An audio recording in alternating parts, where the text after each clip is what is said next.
नमस्कार, सादर जय जिनेंद्र। क्षमा ब्रेकिंग जैन न्यूज प्रतिदिन प्रातः, दोपहर एवं रात्रि में देश भर से संपूर्ण जैन समाज से संबंधित सही और सकारात्मक समाचारों के लिए देखना और सुनना न भूलें। साथ में आपसे विनम्र निवेदन है कि यदि आपने इस चैनल को सब्सक्राइब नहीं किया है तो कृपया अवश्य कीजिए और शेयर और लाइक करके धर्म प्रभावना में सहयोगी एवं सहभागी बनिए।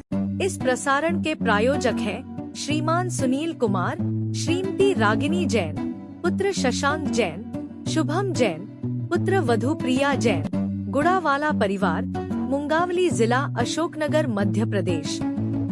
हे भगवान, क्या आदिनाथ भगवान और शिव भगवान एक से ही हैं क्या? क्योंकि देखने में आता है दोनों ने हिमालय पर्वत पर तपस्या की।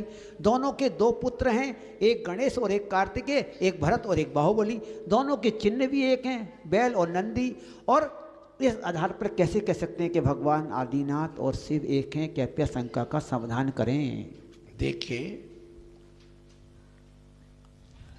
आदिनाथ भगवान को वृषभनाथ कहा। वृषभनाथ। अब उनको आदि ब्रह्मा भी कहा अपने जैन शास्त्र में। अब हिंदू समाज में भी आदि ब्रह्मा कह रहे उनको। अच्छा, हमारे यहाँ वृषभनाथ। अब हिंदू समाज में तो क्या, इस्लाम समाज में रसूलुल्लाह करके एक नाम आया है, जिसका नाम है ऋषभनाथ। रसूलुल्लाह वो आता ना, हाँ, उसमें जब अजान करते हैं तब उस समय आता है। हाँ, अल्लाह अकबर रसूलुल्लाह ऐसा बोलते हो। तो कहने का मतलब ये है कि वहाँ पर भी ये नाम आ गया। दूसरा, जो कल्पनाएं की गई हैं, जो चित्रांकन किया गया है, उन सब को यदि हम देखते हैं तो ये सब ऋषभनाथ भगवान जो प्रथम तीर्थंकर अपने हुए हैं, उन्हीं को लेकर के सारी दुनिया में कल्पनाएं हैं। ये ध्यान रखना, क्योंकि युग के आदि में हुए मनु की संतान। पढ़ते एक भजन आता, मनु की संतान तू है, मनु की संतान तू जो चाहे, नर्वत पर्वत पहाड़ों को फोड़ दे, नदियों के मुख को मोड़ दे, अमर तेरे प्राण मनु की संतान। ऐसा एक जो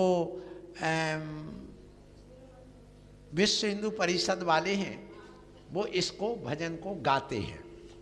तो मनु की संतान का हम किसकी संतान हैं? मनु माने अपने यहाँ कुलकर होते हैं, तो हम कुलकर की संतान के रूप में आदिनाथ। और आदिनाथ भगवान ने कैलाश पर्वत पर जाके तपस्या करके वहां से मोक्ष गए, निश्चित बात है। अब देखिए, शंकर जी जो शिव के रूप में माने जाते हैं, शिव का अवतार शंकर को, और यहाँ हम आदिनाथ मान रहे। ये दोनों लगभग एक ही जैसे प्रतीत होते हैं। जैसे हम कहते कि भगवान के मुख से गंगा न निकल करके, अर्थात उत्तमांग से, सर्वांग से भगवान की दिव्य ध्वनि निकलती है, तो इन्होंने उन जटाओं से क्या निकाल दी? गंगा। जटाओं से कभी गंगा नहीं निकल सकती, ध्यान रखना। हमारे यहाँ गंगा का अर्थ ज्ञान रूपी गंगा निकली थी, तो ज्ञान रूपी गंगा हम कहते हैं, और वो क्या कहते हैं? वो गंगा निकल गई जटाओं से। चलो, एक कल्पना उन्होंने बराबर की, ज्ञान रूपी गंगा। फिर भगवान आदिनाथ ने रत्नत्रय धारण किया, सम्यक दर्शन, सम्यक ज्ञान और। तो ये इन तीन रत्नत्रय लेकर के ने कर्म रूपी शत्रुओं को भेदा। तो शंकर जी के हाथ में त्रिशूल थमा दिया। ये त्रिशूल किस बात का प्रतीक है? सम्यक दर्शन, सम्यक ज्ञान और सम्यक ज्ञान। अब देखिए, शंकर जी को एक उस पर सिंह के, शेर की कवच पर, उस पर छाल पर बैठा हुआ बनाया। इसका मतलब क्या है कि हमारे यहाँ का मुनि की सिंह वृत्ति होती है, तो सिंह वृत्ति के रूप में क्या बनाया उन्होंने? छाल बना करके उनकी चमड़ी पर उसको बैठा लगा। फिर कहा डमरू बना दी। क्या बनाई? डमरू। डमरू क्या है? दिव्य ध्वनि का प्रतीक। हमारे भगवान की डमरू से ध्वनि निकलती है, और भगवान की भी क्या बनती है? निकली ध्वनि निकलती, दिव्य ध्वनि। और वो ज्ञान रूपी गंगा, केवल ज्ञान रूपी वो निकलती है माथे से, तो वो बना दिया। पर चलिए, उनके लिए वहां पर ये कहा गया तीसरा नेत्र उनका खुल गया। त्रिनेत्रधारी कहते। तीसरा नेत्र का अर्थ केवल ज्ञान रूपी नेत्र उनका खुल गया। तो इस ढंग से जब हम उनकी कल्पना करते हैं, वो भी तपस्या करके वहां, अब जटाजूट बढ़ा दिए उनके, तो इनके भी बड़े थे। किसके? 1 साल तक इन्होंने केशलंच नहीं किया, ध्यान में, आहार में लगे रहे, आने जाने में, इसलिए उनके बाल बहुत बढ़ गए थे, तो उनको भी बड़ा हुआ मान दिया।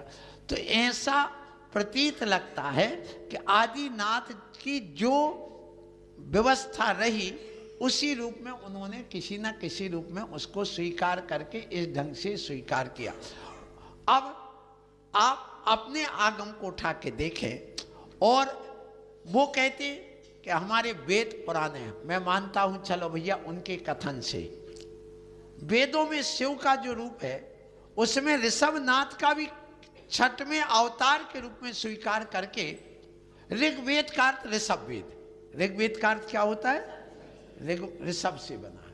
तो इस ढंग से जब हम चलते हैं उसमें पूरा आदिनाथ भगवान का वर्णन कई जगह मिलता है। उनके लिए परिव्राजक आदि नाम दे करके, और जैन मुनि दे करके, आदि आदि सैकड़ों जगह ये कथन किया गया है।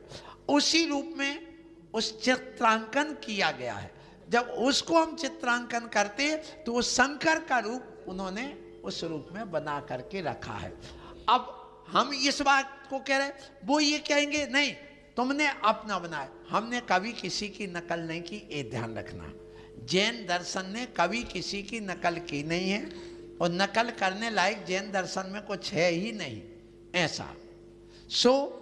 ये जो प्रश्न आया है कि हाँ उनके लिए उनके 2 पुत्र, हाँ उनके भी 2 पुत्र मुख्य था। वैसे आदिनाथ के तो 101 पुत्र और 2 पुत्रियां थीं, ये आगम कथन कहता है।